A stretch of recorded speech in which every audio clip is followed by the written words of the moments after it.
It's good, guys. Parts came in for the 250. I love the engineering and design. I get cost and things like that, large scale. Here's the hot start nut for the cable. The rest of the hardware goes on the end of the line. Then this threads into, got a plug in here, this threaded port. Problem is that if this isn't perfectly aligned, because it's got a cable and you don't have any space, and when you put the carb in, if it's hot, etc., the plastic piece fails, the threads fail. I've got a billet piece, aluminum. This was from Desert Motorsports, maybe. I'll try and throw a link in the description. I'm pretty pleased with it. Looks pretty nice. We'll go ahead and throw this in quick.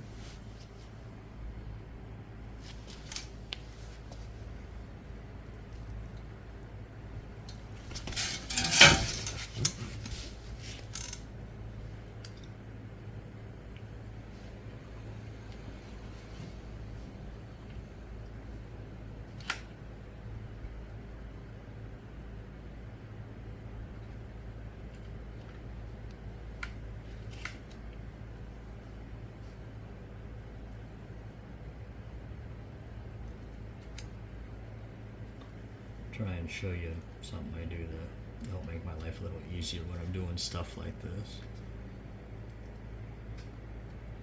The nut itself does not have an O-ring because the plunger has an O-ring on it. So this is assembled. We'll run this back. Here's what I'm going to do first. I'm going to take the choke valve out.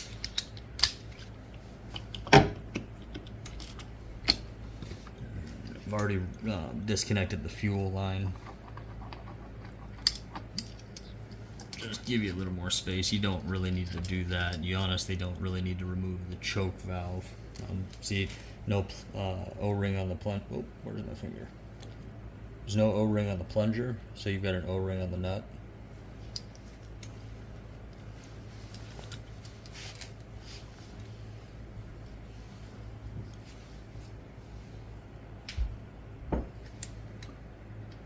Now it should be. Well, I think what I just did right there, trying to run the hot start nut into the choke, is what causes the biggest strip out issues. Personal experience included, I think that's probably a likely issue.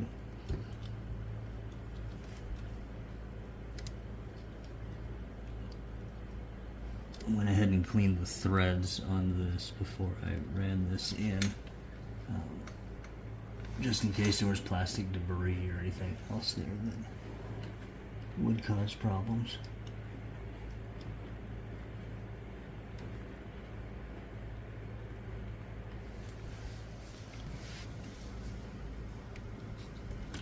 I think that the entire housing being billet, not just the threads, obviously are going to be improved with it being metal, but I think when you're manipulating it, when you're moving the carb around, making your jet adjustment side of the jet, I mean, just overall, I think the billet housing is a good idea.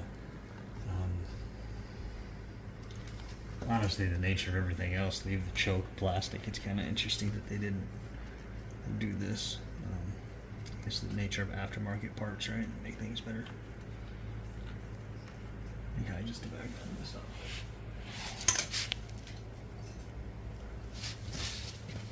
Tubing wrench would be super helpful.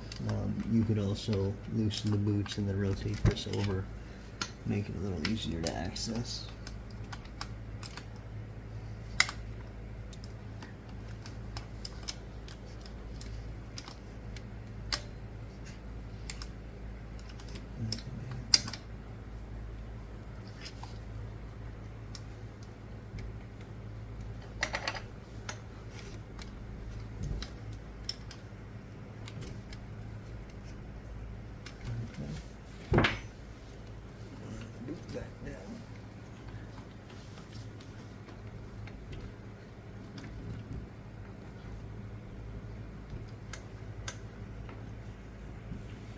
Nice thing is the boot still fits on the end of the housing.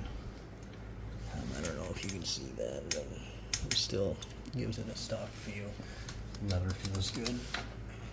Obviously, you probably want to readjust it. Housing tolerances, dimensions might be slightly different. Check your service manual for free play and wear, things of that nature. But let's go ahead. Reinstall the choke plunger. Let's make sure it's clean. Sometimes re-oiling the O-rings can help. But this was the only tip I was hoping to share with you today. Is the idea that sometimes you can, if you got the space, get a socket on there. Just be careful. You can definitely over torque the plastic with hand tools. We'll reconnect. And if you guys don't do this, hose clamps, you lose them, you chase them down. I always put them on my tool, my nut driver. Helps.